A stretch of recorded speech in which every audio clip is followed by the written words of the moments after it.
10 € offerts et votre premier dépôt doublé avec le lien en description. Les amis, bienvenue, j'espère que vous allez tous très bien, très content de vous retrouver un petit peu à la bourre parce qu'on a un premier match de Champions qui commence là dans 4 heures à peine, à 18h45, Salzbourg-Brest. Est-ce que Brest peut faire le 6/6 contre une autre équipe autrichienne? Ouais, vous l'avez compris, qui dit mardi dit Ligue des Champions, retour de la Champions, deuxième journée de cette phase, pas de groupe de Ligue, on a déjà notre premier classement bien sûr depuis 2 semaines, avec le Bayern qui est tout en haut, grâce à sa belle victoire 9-2 contre le Dynamo Zagreb, le Celtic qui les talonne, ils avaient fait 5-1, les hommes de Brendan Rodgers contre le Slovan Bratislava, il y a Leverkusen, il y a Aston Villa, il y a Dortmund, le Sparta Prague, qui avait fait un gros résultat aussi contre Salzbourg 3-0, Liverpool, la Juve, complète le top 8, un top 8 comme je le disais il y a 2 semaines, qui a un beau parfum des 80s, des années 80, mais voilà, c'est là qu'on en est pour l'instant, et on va en savoir un petit peu plus. On va boucler le premier quart de cette phase de ligue d'ici mercredi soir. Avant ça, il y a quelques affiches dont j'ai vraiment envie de vous parler. Et la première, c'est ce soir, c'est en même temps qu'Arsenal PSG. Donc moi je ferai Arsenal PSG, le débrief à minuit, vous l'aurez. Mais en double écran, il y a moi qu'on regarde un petit peu de Leverkusen AC Milan. Parce que c'est un match très sympa, bien sûr. Leverkusen qui retrouve la Champions et qu'il avait retrouvé la semaine dernière, il y a 2 semaines, pardon, à Rotterdam contre le Feyenoord. Il les avait explosés 4-0. Un doublé de Florian Wirtz pour le premier match de Ligue des Champions de sa carrière, lui, le rookie. Il était très chaud et on a vu un petit peu tout ce que fait bien Leverkusen, l'utilisation de la largeur, par exemple. Le deuxième but, bon, c'est un classique, on les avait analysés saison passée plein de fois et c'est toujours ces buts Frimpong-Grimaldo, Grimaldo-Frimpong dans un sens ou dans l'autre, mais de piston à piston, avec des centres très dangereux sur mon poteau. Là, il avait repris dans le but vide. En général, l'utilisation de la largeur de Leverkusen, ça part pas toujours d'un Bony trick. Il a encore ressorti sa passe à la Thierry Henry, le Bony trick de Victor Boniface. Mais juste en général, par exemple là, c'est le but du 3-0. C'est cette fois un centre de Frimpong pour Wirtz au second poteau qui va finir d'une reprise de volée comme ça. Mais ouais, ils font mal en transition, mais en utilisant très bien la largeur. Et c'est juste une superbe équipe de football qui a largement mérité son titre l'année passée, qui pratique un jeu extraordinaire. Mais peut-être qu'on a vu ce week-end aussi, contre le Bayern, que des deux côtés, pour l'AC Milan aussi peut-être, quand l'opposition s'élève significativement, peut-être que cette saison, ils ont un petit peu moins de choses en stock. En tout cas, contre le Bayern à Munich, j'ai vu un Leverkusen assez pauvre, 3 petits tirs seulement en 90 minutes. Ils ont beaucoup reculé, ils ont vite adapté un plan de jeu assez réactif. Et je crois qu'assez vite, le match nul à Munich leur allait très bien. Donc bon, je sais pas, est-ce qu'ils peuvent montrer contre l'AC Milan dans un gros match pour eux, un vrai match saveur Ligue des Champions. Ça c'est quand tu retrouves la Champions, tu joues l'AC Milan, ok, ça a ce vrai parfum. Est-ce qu'ils peuvent le montrer? Et de la même manière, l'AC Milan contre Liverpool par exemple, il y a 2 semaines, un petit peu comme Leverkusen contre le Bayern, contre un très gros morceau, ça avait aussi été assez décevant, une défaite 3-1, ils avaient ouvert le score, mais par exemple sur cette période-là, entre on va dire la 20e et la 70e minute, peu ou prou, ils n'avaient pas tiré la moindre fois au but contre 16 tentatives pour Liverpool. Donc ouais, ça avait été un match assez compliqué pour l'AC Milan, on l'avait analysé un petit peu au lendemain de la rencontre. Est-ce que cet entrejeu Reinders-Fofana c'est suffisant? J'aime bien le quatuor, il est assez funky. Et dans l'ensemble, Milan ça va et a réussi à retrouver un petit peu des couleurs après sa défaite contre Liverpool. Ils ont battu l'Inter dans le derby, ça c'est une belle victoire. Lecce ce week-end aussi 3-0. Voilà, ça leur permet de remonter à la 3e place de Serie A, de faire un début de saison correct. Et j'en ai parlé, ouais, ce quatuor là, Pulisic, Morata, Raphaël Leao, Tammy Abraham, c'était aussi celui qu'on a vu contre Liverpool. Ils sont capables de mettre en place une équipe très offensive, un peu 4-2-3-1 sur le papier, mais 4-2-2-2 en réalité. Ils ont toujours cette arme, Leao Théo. Ça, c'est un truc qu'on voit depuis des saisons et c'est pas toujours Théo pour Leao. Par exemple, contre Lecce ce week-end, le but du 2-0, c'est Leao qui lance Théo Hernandez en profondeur, il va finir sous la barre. Donc ce côté est très puissant pour eux, et eux aussi, ils peuvent bien utiliser la largeur. Mais voilà, ça va être un match intéressant, avec un Pulisic qui est en feu, on en parle depuis le début de saison, c'est le meilleur buteur de Serie A, co-meilleur buteur, à égalité avec un ex de l'AC Milan, Patrick Cutrone, qui est à Com maintenant, et Marcus Thuram, et Vlahovic, et Retegui, il y a pas mal de gars à 4 buts. Mais 2 passes D aussi pour Pulisic, il est vraiment très chaud, c'est une des meilleures périodes de sa carrière, avec pas mal d'ex-joueurs de Chelsea, Abraham, Tomori, comment il s'appelle, Loftus-Cheek, et même quelques autres, il y en a 2 ou 3 autres. L'AC Milan fait un début de saison correct pour l'instant contre Leverkusen. Là, ils ont une adversité presque de qualité Liverpool. Donc je ne sais pas si ça va le faire. Ils ne sont pas du tout favoris. Ils sont à 4,80 pour les bookmakers en déplacement. Moi, je pense que je vois Leverkusen encore au-dessus. Je mettrais Liverpool et le Bayern cette saison dans le tier 1, le rang 1 des équipes. Je mettrais Leverkusen rang 2 et peut-être l'AC Milan rang 2B. On a déjà vu des versions plus séduisantes. C'est qu'un début de saison. On n'est même pas au premier quart, 5e de la saison. Mais ouais, c'est ce que je dirais un petit peu sur cette rencontre. Je vois un match ouvert. En général, il y a des buts du côté de ces deux équipes. Et je dirais une victoire 3-2 de Leverkusen en Allemagne pour leur permettre de prendre 3 points de plus et de faire un bon début de Champions, ce qui serait un bon début de campagne européenne pour Leverkusen. L'AC Milan, par contre, devrait tout de suite réagir, mais après avoir joué Liverpool, Leverkusen à l'extérieur, c'est un début de campagne européen costaud pour eux, pour les hommes de Fonseca. Ok, ça c'est ce que je dirais sur Leverkusen-Milan. Ensuite, bien sûr, il y a Arsenal-Paris. Dans le même temps, j'en ai fait toute une vidéo hier, ou avant-hier, dimanche. Donc vous avez 23 minutes de preview sur le match. Bien sûr, depuis, il y a eu un gros rebondissement. C'est...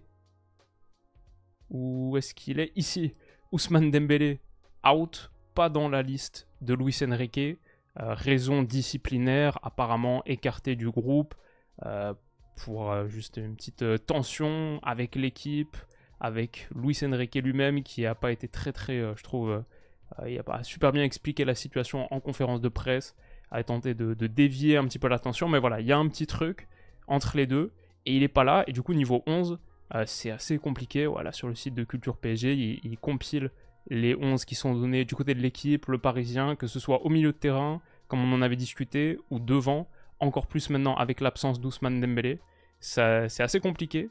Peut-être qu'on pourrait avoir un Kang In-lee sur l'aile droite et Kolo Muani ou Asensio en pointe, sur le papier en tout cas sur ce 4-3-3, ou alors Lee dans l'axe, comme ça avait été le cas ce week-end contre Rennes, et peut-être un Randal Kolo Muani à droite. En tout cas, Barcola sera là, João Neves et Zaïre Emery normalement devraient tenir leur place. Et après, peut-être la troisième entre Vitinha, retour à l'entraînement, Fabian Ruiz. Je sais pas, mais en tout cas, ça a fait très significativement grimper la cote du PSG, qui était à 4,30 quand on a fait la vidéo, qui est passée à 5 maintenant. Donc ouais, aller chercher un résultat à l'Emirates, bien sûr, ça va être compliqué contre cet Arsenal-là. Mais moi, je suis toujours assez raisonnablement optimiste et confiant sur un match nul. Je pense Paris a ce qu'il faut pour aller chercher un nul. Et peut-être qu'en l'absence d'Ousmane Dembélé, le plan de jeu va être d'autant plus calibré par rapport à ça. Faire un nul à l'Emirates après avoir gagné ton premier match sera un super bon résultat dans l'optique de cette phase de ligue. Moi, j'avais dit un partout. Heureusement, j'avais pas mis Dembélé buteur. J'avais dit un partout, but de Barcola et Saka. Et c'est toujours ce que je pense, le un partout qui est coté ici à 6. Comme vous le savez, c'est les codes que vous trouvez sur Winamax, mon sponsor, mon partenaire, et vous avez accès à l'offre que vous voyez ici. Votre premier dépôt doublé en pari gratuit et 10 € supplémentaires offerts en cash immédiatement à l'inscription, avec le lien en description. Vous suivez ce lien, vous faites votre premier dépôt et vous bénéficiez immédiatement de cette offre. Je suis rémunéré à chaque fois que quelqu'un s'inscrit avec ce lien, ça m'aide beaucoup, si vous le faites toutefois. Sachez que c'est absolument interdit aux mineurs. Et faites attention, il y a très peu de garanties, il n'y en a aucune même, en paris sportif, encore plus en période de Champions. Et donc voilà ce que je dirais sur cet Arsenal-Paris. Je continue à croire en la possibilité pour Paris de faire un résultat. On analyse ça dans quelques heures, de toute manière. Ok, les matchs de mercredi maintenant, il y en a 2. Et le premier, Leipzig-Juve. Il y en a plus que 2, mais les 2 qui m'intéressent le plus. Le premier, Leipzig-Juve. Match un petit peu sous-coté peut-être. Mais Leipzig qui est en feu, qui a été en feu ce week-end, qui l'a emporté 4-0 contre Augsbourg avec un doublé de Šeško, qui avait déjà marqué sur la première rencontre de Ligue des Champions contre l'Atlético Madrid, même s'il ne l'avait pas emporté. Ça fait qu'on a 2 équipes qui sont invaincues en championnat cette saison. Leipzig est 3ème de Bundes avec 3 victoires, 2 nuls, 2 petits buts encaissés seulement. La Juve, c'est encore mieux, 2ème de Serie A avec 0 but encaissé. Ils ont fait 3 fois 0-0, 3 fois 3-0. Ça fait 9 buts pour 0 contre. Et vous le savez, j'aime beaucoup cette équipe de la Juve. Je la trouve très prometteuse. Cette Juve de Motta, elle doit encore trouver son rythme de croisière offensif. Mais ce que j'avais vu contre le PSV Eindhoven, par exemple, j'avais débriefé le match au lendemain, j'avais beaucoup aimé. Yildiz, incroyable. Le Quatuor, je pense qu'ils ont vraiment trouvé quelque chose avec Koop Miners, Vlahovic, Nico Gonzalez et Yildiz. Ça fait vraiment un beau quatuor sur la ligne offensive de ce 4-2-3-1. Il réussit à combiner super bien. Il y avait du travail à la récupération, à la pression aussi. J'ai vu Koop Miners, j'ai vu Vlahovic, qui non seulement a sa qualité de finition, gros neuf, mais aussi avait donné des ballons très très intéressants, comme la passe D pour Nico Gonzalez. Franchement, à part un petit but encaissé à la fin, c'était la soirée parfaite pour la Juve à Turin, contre un PSV qui est une bonne équipe aussi. Donc ça m'avait vraiment vraiment séduit. Et ouais, leur travail défensif, comme j'en avais parlé. J'ai vu aussi ce week-end Vlahovic retrouver un petit peu de confiance. Ils l'ont emporté 3-0 à Gênes, dans un match à huis clos. Et voilà, Vlahovic, un doublé pour lui. Il y a des moments où à la finition, il cherche encore son rythme, il cherche encore sa confiance. Mais quand ça arrive, j'ai vu par exemple le deuxième but, là, 3 minutes après avoir planté un penalty, et ben le deuxième but, ok, cette frappe-là, angle fermé, défenseur qui tacle, il va chercher la zone parfaite. Et il n'est pas encore un finisseur expert tueur, mais je pense qu'il en a les capacités. Je suis très bullish, optimiste sur Vlahovic, je le dis depuis un moment. Je pense vraiment que ça peut être un top 9, et surtout un 9, parce que malgré le très bon ballon qu'il a donné l'autre jour contre le PSV Eindhoven, si on regarde par exemple ses expected assists en Serie A cette saison, il est un des seuls joueurs à en avoir absolument 0,00. C'est un vrai fer de lance de cette Juve, mais donc 4 buts pour lui maintenant en championnat. S'il passe un petit peu la seconde vitesse en Champions, je pense que ça peut continuer de le remplir de confiance. Et moi je vois une saison Vlahovic, toute compétition confondue, facile à 25 buts. Je crois que c'est très très raisonnable dans cette belle Juve qui tourne bien, s'il n'y a pas de blessure, et peut-être ensuite aller chercher encore un petit peu plus haut. J'aime bien ce match parce que c'est aussi Vlahovic contre un autre neuf que j'apprécie beaucoup, vous le savez, Benjamin Šeško, qui lui aussi retrouve de la confiance. Donc ça, c'est un combat, un duel de neuf à distance qui me passionne. Et aussi entre deux numéros 10 néerlandais, dans des styles assez différents, mais que j'aime beaucoup aussi. Xavi Simons contre Koop Miners, qui m'impressionne sur ce début de saison. Je trouve très très bonne pioche pour la Juve. Maintenant, la question, c'est peut-être plus le tandem de leur 4-2-3-1. Là, Husgaard met Khéphren Thuram, Douglas Luiz. Perso, j'imagine, enfin, si je devais absolument parier, je dirais que ce sera aucun des deux titulaires et peut-être plutôt Locatelli-Makeni. Makeni qui a joué les 3 derniers matchs, qui a même marqué contre le PSV Eindhoven en Champions. Locatelli qui est vraiment le joueur Thiago Motesque. Son destin a totalement changé sous Allegri. Il passait d'un joueur à 50-60 ballons par match à l'autre jour, il en avait genre 120, un truc comme ça pour son premier match de Serie A, un match qu'on avait analysé. Donc ouais, ça c'est un petit peu cette ligne de 2 là. Locatelli, j'aime bien. Weston McKennie, je sais pas, peut-être il y a une place à prendre pour un gars comme Luiz qu'ils ont acheté très très cher, Khéphren Thuram que j'aime beaucoup aussi. Mais là, il y a un petit peu plus de travaux peut-être. Par contre, j'aime beaucoup ce quatuor. Et la ligne de 4, j'ai vu que Jonas Rouhi a joué l'autre jour contre Lecce, ça c'est cool. Un jeune petit prospect que je suis, ils ont toujours Di Gregorio au but qui est arrivé cet été. Donc ouais, vraiment, j'aime bien la Juve, j'en ai fait une longue vidéo l'autre jour. Et contre Leipzig, ça donne un match assez équilibré. Comme ils sont en déplacement, ils sont côté là à 3, Leipzig est à 2,30. Moi, je partirais plutôt sur la Juve. Je pense que cette Juve peut le faire et va peut-être encaisser un but parce que Leipzig, ok, c'est très très offensif, il y a Openda aussi. Mais je dirais genre 2-1 pour la Juve, c'est ici à 9. Et ouais, dans un match que j'imagine assez ouvert en fait, bah, comme contre le PSV Eindhoven, un PSV Eindhoven qui ouvrait des espaces, qui était prompt à attaquer. C'est un petit peu l'attitude que je vois Leipzig avoir, et du coup cette Juve qui peut sembler parfois un petit peu en panne offensive, je pense qu'elle aura les espaces pour faire mal, et je me régale d'avance sur cette rencontre. C'est celle que j'aurai en double écran, en même temps bien sûr, j'imagine que je l'analyserai mercredi soir en même temps, que Lille-Real Madrid, c'est le 4e match dont j'ai envie de vous parler, parce que ouais, c'est... Alors j'ai vu sur la Voix des Sports régional, c'est un petit peu le gros choc de l'histoire de Lille. Bon, moi je me souviens aussi de Lille AC Milan à l'époque, et Lille Manchester United aussi, avec ce coup franc de Giggs qui aurait jamais dû être tiré. Je me souviens, j'ai vu ce match en direct à l'époque. Et ouais, on enrageait un petit peu sur ce truc, mais bon, pour eux, pour United, c'était normal. Thierry Henry leur avait fait la même à l'époque. Bref, ça rappelle les belles soirées européennes du LOSC de, ça devait être quoi, 2006-2007 ou un truc comme ça. Contre le Real, la réception du Real Madrid à Pierre Mauroy, vraie affiche de prestige. C'est dommage parce que c'est pas au meilleur moment pour Lille, qui a quand même retrouvé quelques couleurs en battant Le Havre au Havre 3-0 l'autre jour, Stade Océane. Mais avant ça, ils étaient sur 5 matchs consécutifs sans victoire. Le nul contre Strasbourg, qui avait suivi leur défaite contre le Sporting Portugal, où ils avaient été en difficulté. Bien sûr, même malgré le carton rouge d'Angel Gomes, qui n'est pas très mérité, ça n'avait pas été un bon match pour Lille. Et ouais, c'est pas un top début de saison pour eux. Maintenant, David est en feu, vient de planter un triplé. Donc est-ce qu'ils peuvent rêver de quelque chose contre le Real? La suspension de Gomes, c'est pas top au milieu de terrain pour eux. Mais après, ils ont des armes. Ils n'ont pas toutefois Ethan Mbappé, qui s'est fait le quadri, qui est out 2-3 mois. Mbappé, lui, Kylian, a des chances d'être là. En tout cas, il est seulement incertain. Il voyage avec le groupe.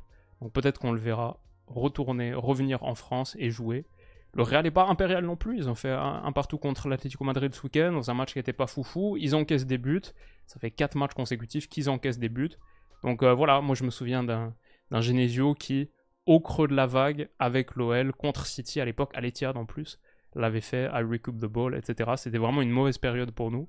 Et on l'avait emporté, donc peut-être un autre miracle. Il y a un Real Madrid qui a perdu il y a quelques années contre le Sheriff Tiraspol aussi. Parfois ça arrive, parfois il trébuche.